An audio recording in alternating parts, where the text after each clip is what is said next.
नमस्कार दोस्तों, स्वागत है आप सभी का फिर से हमारे चैनल स्टॉक मार्केट स्ट्रेटजी पे। तो आज हम जिन स्टॉक्स के बारे में बात करने वाले हैं वो फार्मा सेक्टर से बिलोंग करते हैं और जो एक तरह से मल्टी बैगर्स रह चुके हैं, मल्टी बैगर्स है इनफैक्ट, और अपने निवेशकों को काफ़ी बढ़िया पैसा बना के दिया है ओवर द ईयर्स। और पिछले 6-7 महीनों में जो फार्मा और केमिकल सेक्टर पे जो फोकस रहा है, जो रनअप दिया है इन स्टॉक्स ने, वो काफ़ी काफ़ी काफ़ी लोगों का बहुत पैसा बना है, specially when it comes to pharma sector. और जो चाइना के साथ जो मतभेद चल रही है उस हिसाब से भी एक तरह से इंडिया को और जो दूसरे एशियन कंट्रीज़ है उनको फ़ायदा है एक तरह से, as far as pharma sector और केमिकल सेक्टर अगर देखा जाए तो। और जो गवर्नमेंट ने अभी रिसेंटली जो पीएलआई स्कीम अनाउंस की उसमें भी एक तरह से बूस्टर दिया है फार्मा सेक्टर को, कुछ हज़ार करोड़ का एक तरह से फार्मा सेक्टर के लिए भी एक पैकेज अनाउंस किया है गवर्नमेंट की तरफ से भी। तो हमेशा की तरह हम एक कंपैरेटिव एनालिसिस करेंगे कुछ स्टॉक्स का जो फार्मा सेक्टर से बिलोंग करती है। हम देखेंगे इन स्टॉक्स का आरओसी कैसा है, हम फ्री कैश फ्लोज के बारे में बात करेंगे, हम नेट प्रॉफिट्स कैसे रहे हैं इन इन इन कंपनीज़ के, उसके बारे में हम बात करेंगे। अंत में हम ये भी देखेंगे इन कंपनीज़ के वैल्यूएशंस कैसे हैं और अपने निवेशकों को कैसा पैसा बना के दिया है, हम उसके बारे में भी डिस्कस करेंगे। और ये पूरे कंपैरेटिव एनालिसिस के बाद हम ये जानेंगे कि जो भी स्टॉक्स हम डिस्कस करेंगे उनमें से सबसे बेहतरीन, सबसे बेस्ट स्टॉक कौन सा है जिसमें आप लॉन्ग टर्म इन्वेस्टमेंट इनिशिएट कर सकते हैं। तो वीडियो को अंत तक देखें और चैनल को सब्सक्राइब ज़रूर करें। तो किसी भी कंपनी में निवेश करने से पहले ये जानना बहुत ज़रूरी है कि उस कंपनी की ओवरऑल बैलेंस शीट कैसी है। देखिए, स्पेशली मैं जब किसी भी कंपनी में एक तरह से लॉन्ग टर्म इन्वेस्टमेंट करता हूँ या इनिशिएट करता हूँ तो मैं सिर्फ एक पैरामीटर के बेस पे मैं लॉन्ग टर्म इन्वेस्टमेंट नहीं करता। सपोज कोई भी कंपनी नेट प्रॉफिट के टर्म्स में काफ़ी शानदार परफॉर्म कर रही है but at the same time उनका डेट भी इंक्रीज हो रहा है साल दर साल, तो I won't prefer that company for long term investment. तो कुछ 4-5 पैरामीटर्स हमें देखने होते हैं जिनके बेस पे हम ये डिसाइड कर सकते हैं कि उसमें लॉन्ग टर्म इन्वेस्टमेंट किया जा सकता है या नहीं। तो जिन 4 फार्मा सेक्टर कंपनीज के बारे में हम बात करने वाले हैं आज, उसमें पहली कंपनी है टोरेंट फार्मा, दूसरी है फाइजर, तीसरी है सोलारा एक्टिव फार्मा और चौथी है इप्का लैब्स। तो सबसे पहला जो पैरामीटर हम डिस्कस करेंगे इन कंपनीज का वो है आरओसी। आरओसी होता है रिटर्न ऑन कैपिटल एम्प्लॉयड, यानी जो भी कंपनी अपना निवेश कर रही है, इन्वेस्टमेंट कर रही है, उस पर उनको कितना रिटर्न मिल रहा है उसे आरओसी कहते हैं। तो टोरेंट फार्मा का आप आरओसी यहाँ देख सकते हैं 24% है, फाइजर का 20%, सोलारा एक्टिव फार्मा का 9% और इप्का लैब्स का 12%।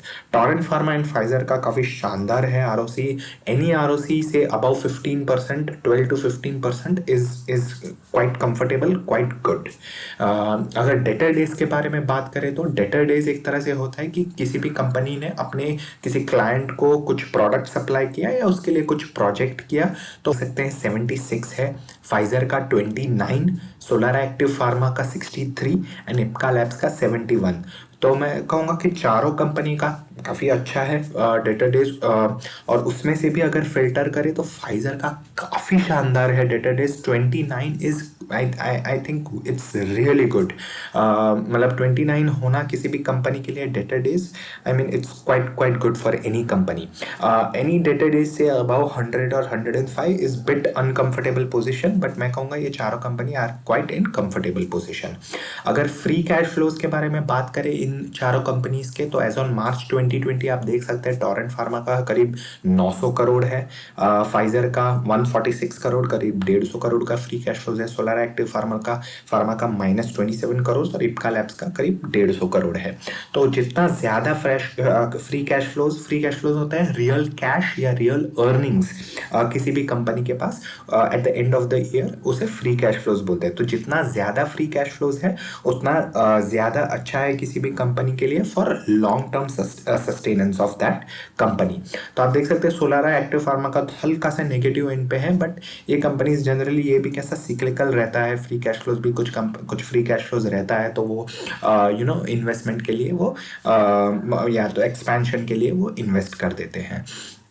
अगर इन कंपनीज के पिछले 5 साल का average debt to equity ratio देखें तो टोरेंट फार्मा का 1.03 है, विच I would say a little bit on higher side. Debt to equity ratio से above 1 is I think for me it's bit uncomfortable. Pfizer again debt free company, really good. Solara Ipca labs 0.24, again good. तो मैं कहूँगा Pfizer and Ipca labs का काफ़ी, they are both in very much comfortable position. Torrent pharma का हल्का सा it's on the higher side debt. अगर इन कंपनीज का पिछले 5 साल का एवरेज नेट प्रॉफिट देखे कंपाउंडिंग टर्म्स में तो टोरेंट फार्मा का 5.32 है, इप्का लैब्स का करीब 15.5% है, फाइजर का आप देखिए 40%. 5 ईयर का नेट प्रॉफिट इतना बेहतरीन तरीके से साल दर साल मेंटेन करना it's really fantastic thing. Solar active pharma का 572. ये 572 ये एक्चुअली ये कंपनी अभी 2 साल ही हुआ है लिस्ट हुए, तो ये एक्चुअली 5 साल का एवरेज नहीं है, ये करीब 2 साल का एवरेज है. बट काफ़ी इन्होंने भी काफ़ी शानदार तरीके से अपना नेट प्रॉफिट यहाँ पे मेंटेन किया है पिछले 2 साल में. तो चलिए अब देख लेते हैं इन कंपनीज के वैल्यूएशंस कैसे हैं. आर दे फेयरली वैल्यूड और आर दे अंडर वैल्यूड और यू नो और they are they over valued. और इन्होंने अपने निवेशकों को कैसा पैसा बना के दिया है उसके बारे में भी डिस्कस कर लेते हैं.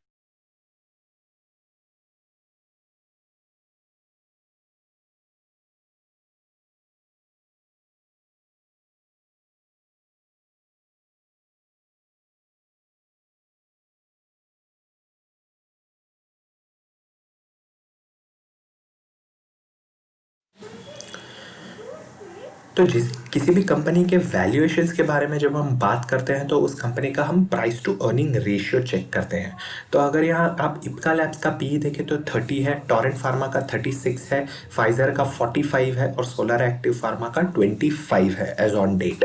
तो आप देख सकते हैं फाइजर का सबसे ज़्यादा है इन चारों कंपनीज के कंपैरिजन में. बट ऑफ कोर्स कोई भी अच्छी कंपनी या कोई भी वैल्यूएबल चीज़ आपको हायर वैल्यूएशंस पे ही मिलेगी. अगर पिछले 3 साल के जो एवरेज रिटर्न्स जो इन कंपनीज ने बना के दिए अपने निवेशकों को तो टोरेंट फार्मा ने 124% के, इप्का लैब्स ने 282% के, फाइजर ने 168% एंड सोलर एक्टिव फार्मा ने 250% के रिटर्न दिए पिछले 3 साल के एवरेज में. तो आप देख सकते हैं चारों कंपनीज ने काफ़ी शानदार बेहतरीन रिटर्न्स बना के दिए हैं अपने निवेशकों को. लेकिन इन चारों कंपनीज जो अपने कंपैरेटिव एनालिसिस किया इन चारों कंपनीज का, तो इन चारों कंपनीज में से जो सबसे बढ़िया कंपनी उभर करके आती है वो है Pfizer. Yes, Pfizer is a stand out performer out of all the 4 companies which we have discussed here. अगर pharma sector overall pharma pack की बात करें जिसमें डॉक्टर रेड्डीज या जो भी दिग्गज कंपनियां जितनी भी है उसमें Pfizer for me stand out as a top performer. Say in the top 3 I would prefer Pfizer.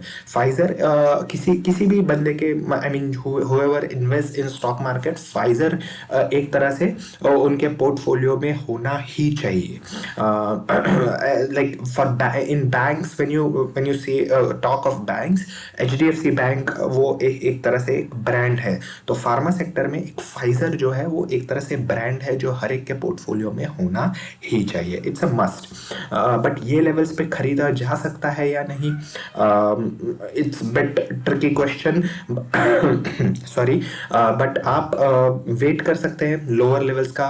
I don't know whether you will get it at lower levels और नॉट. अगर 4,500 के आसपास अगर आपको मिलता है, अवेलेबल होता है तो you can definitely buy Pfizer. Buy on dips, don't buy पूरा माल एक साथ ना खरीदे और कोशिश करिए लोअर लेवल्स पे बाय करें, हायर लेवल्स पे बाय ना करें. And buy it for long term investment. Pfizer trading purpose के लिए नहीं है, Pfizer is for long term investment. और जो भी अभी कोविड वैक्सीन के अभी जो खबरें चल रही थी इनमें जो 90% इफेक्टिव जो इन्होंने दावा किया है, जो डेटा कल निकल करके आ रहा है उसमें अभी आपने देखा था 20% का सर्किट लग गया था और फिर प्रॉफिट बुकिंग हो गई थी उसमें. तो अभी कुछ खबरों का सिलसिला चल रहा है इस कंपनी में, तो better to avoid at this stage. थोड़ा सा कूल ऑफ हो जाए, थोड़ी खबर भी थोड़ी कूल ऑफ ऑफ हो जाए उसमें आप उसके बाद आप डेफिनेटली इसमें निवेश कर सकते हैं। बाकी कंपनीज भी काफ़ी अच्छी है, आई एम नॉट सेइंग कि इसमें आपको निवेश नहीं करना चाहिए, but for me Pfizer stands out as a best performer out of all these stocks. तो ये थी मेरी राय इन चारों कंपनियों के बारे में। कोई भी अपना इन्वेस्टमेंट या निवेश करने से पहले आप अपनी स्टडी खुद करें, आप अपनी एनालिसिस करें, अपने फाइनेंशियल एडवाइज़र को कंसल्ट करें, फिर ही किसी भी प्रकार का आप डिसीजन लें, क्योंकि पैसा अल्टीमेटली आपका है। तो so that's it from my side. Thank you, and stay tuned for more such updates with stock market strategy. And हाँ, सब्सक्रिप्शन बिल्कुल फ्री है, तो सब्सक्राइब करना बिल्कुल ना भूलें।